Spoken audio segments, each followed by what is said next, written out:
ما تعبدون من دون الله أوثانا وتخلقون إفكا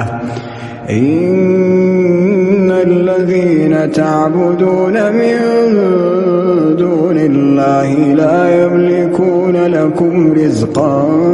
فابتغوا عند الله الرزق واعبدوه واشكروا له إليه ترجعون وإن تكذبوا فقد كذب من قبلكم وما على الرسول إلا البلاغ المبين